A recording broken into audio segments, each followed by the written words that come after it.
Hello, എല്ലാവർക്കും നമസ്കാരം. ഇന്ന് ഞാനിവിടെ ഉണ്ടാക്കാൻ പോകുന്നത് ഒരു ബീഫ് കറിയാണ്. ഇനി 2 കിലോ ബീഫ്, 10 വല്യുള്ളി, 2 ഇഞ്ച് നീളത്തിലുള്ള 2 ഇഞ്ച് കഷ്ണങ്ങൾ, 15 ക്ലോസ് വെളുത്തുള്ളി, 2-3 തണ്ട് കരിയാപ്പില, 4-5 പച്ചമുളക്, 2 തക്കാളിക്ക, 3 സ്പൂൺ മല്ലിപ്പൊടി, 2 സ്പൂൺ മുളക് പൊടി, കുരുമുളക് 1/4 ടീസ്പൂൺ കുരുമുളക് പൊടി, ജീരകപ്പൊടി, പിന്നെ ആവശ്യത്തിന് ഉപ്പ്, 3 table spoon garam masala, 1/4 teaspoon മഞ്ഞൾപ്പൊടി. ഇനി ഇതെല്ലാം ഞാനെല്ലാം ഒന്ന് അരിഞ്ഞ് റെഡിയാക്കി എടുത്തിട്ടുണ്ട്. തേങ്ങ വറുത്തും എടുത്തിട്ടുണ്ട്. തേങ്ങ വറുത്തതിൻ്റെ റെസിപ്പി നിങ്ങൾക്ക് വേണമെങ്കിൽ അത് വേറൊരു വീഡിയോയിൽ കൊടുത്തിട്ടുണ്ട്, നിങ്ങൾക്ക് നോക്കിയെടുക്കാവുന്നതാണ്. ഇനി ഉള്ളി അടുപ്പത്ത് വെച്ച് വിടാതിന് ശേഷം അതിനകത്ത് നമുക്ക് ഇഞ്ചി ഇട്ട് കൊടുക്കുക. ഇഞ്ചി വെളുത്തുള്ളി ചതച്ചിടാൻ ഞാനിതിവിടെ ചോപ്പ് ചെയ്തതാണ്. അത് ഇട്ട് കൊടുത്ത് നല്ലൊന്ന് മൂത്ത് ഒരു പരുവായി വരുമ്പോൾ അതിനകത്ത് നമുക്കൊരു പിഞ്ച് കായപ്പൊടി ഇട്ട് കൊടുക്കാം. കായപ്പൊടി നല്ലൊരു ഫ്ലേവറിന് വേണ്ടിയാണ്. അതിട്ട് കൊടുത്തതിന് ശേഷം നമ്മൾ ഈ വറുത്ത് വെച്ചിരിക്കുന്ന തേങ്ങാക്കൊത്ത് അതിനകത്തോട്ട് ഇട്ട് കൊടുക്കാം. തേങ്ങാക്കൊത്തും കരിയാപ്പിലൊക്കെ ഇട്ടതിന് ശേഷം അതിനകത്ത് ഉള്ളി ഇട്ട് കൊടുക്കും. ഉള്ളിയിട്ട് നല്ലപോലെ ഒന്ന് വഴണ്ട് വരുന്നതിന് ശേഷം നമുക്ക് അതിനകത്തോട്ട് പതുക്കെ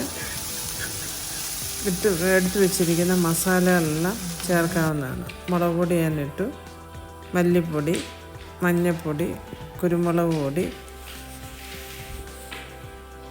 ഗരം മസാല, ജീരകപ്പൊടി, അവസാനം നമുക്ക് ആവശ്യമായ ഉപ്പും കൂടെ അതിലോട്ട് ചേർത്ത് കൊടുക്കാം. ശേഷം നല്ലപോലെ ഇളക്കി യോജിപ്പിക്കുക. അതൊന്ന് നല്ലപോലെ ഒന്ന് മൂത്ത് വരട്ടെ. അത് ഈ ഉരുളിയിലാണ് ഞാൻ വയ്ക്കുന്നത്. അത് നല്ലപോലെ മൂത്ത് വന്നതിന് ശേഷം അതിനകത്തോട്ട് തക്കാളിക്ക് ഇട്ട് കൊടുക്കാം. കുറച്ച് കരിയാപ്പില നമുക്കിട്ട് കൊടുക്കാം. അതിന് ശേഷം നമുക്ക് അതിനകത്തോട്ട് എടുത്ത് വെച്ചിരിക്കുന്നു, കട്ട് ചെയ്ത് വെച്ചിരിക്കുന്നു നമ്മുടെ ഇറച്ചി കഷ്ണങ്ങളിട്ട് കൊടുക്കാം. ഇറച്ചി കഷ്ണങ്ങളിട്ട് നല്ലപോലെ നമുക്കതൊന്ന് ഇളക്കി യോജിപ്പിച്ച് അതൊന്ന് നല്ലപോലെ ഒന്ന് ഒതുക്കി തത്തിപ്പൊത്തി വെച്ചിട്ട് അതിനകത്തോട്ട് വെള്ളമൊന്നും ഒഴിക്കരുത്. കരിയാപ്പില ഇട്ട് കൊടുത്തതിന് ശേഷം അതൊന്നും കൂടെ ഇളക്കി വെച്ച് അതിനകത്തോട്ട്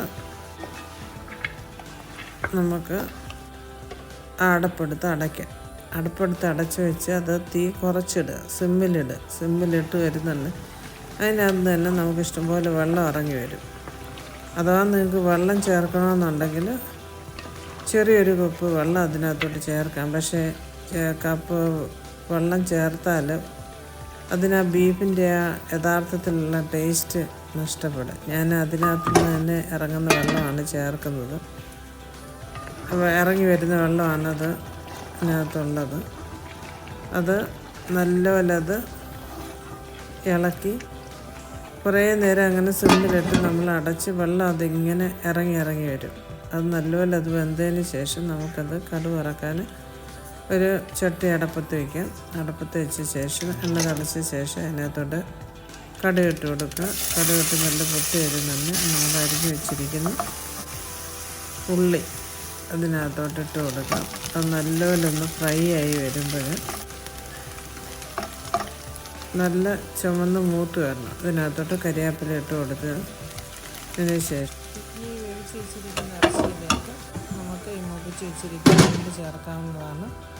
നിങ്ങൾക്ക് ഈ വല്യുള്ളിക്ക് പകരം ഞാനൊരു വല്യുള്ളി അരിഞ്ഞാണ് എടുത്തേക്കുന്നത്. ചെറിയ ഉള്ളി ചേർക്കാവുന്നതാണ്. ചെറിയ ഉള്ളി നല്ലപോലെ ഇങ്ങനെ വറുത്ത് മൂപ്പിച്ചതിന് ശേഷം അതിനകത്തോട്ട് ആഡ് ചെയ്ത് നല്ലപോലെ അത് മിക്സ് ചെയ്യുക. മിക്സ് ചെയ്ത ശേഷം അതിനകത്തോട്ട് കുറച്ചും കൂടെ കരിയാപ്പിലയൊക്കെ നമുക്ക് വേണമെങ്കിൽ അതിനകത്തോട്ട് ആഡ് ചെയ്യുക.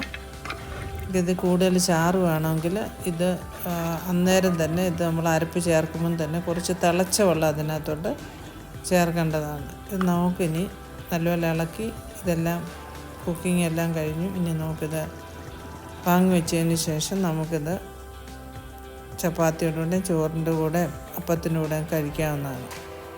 Thank you for watching.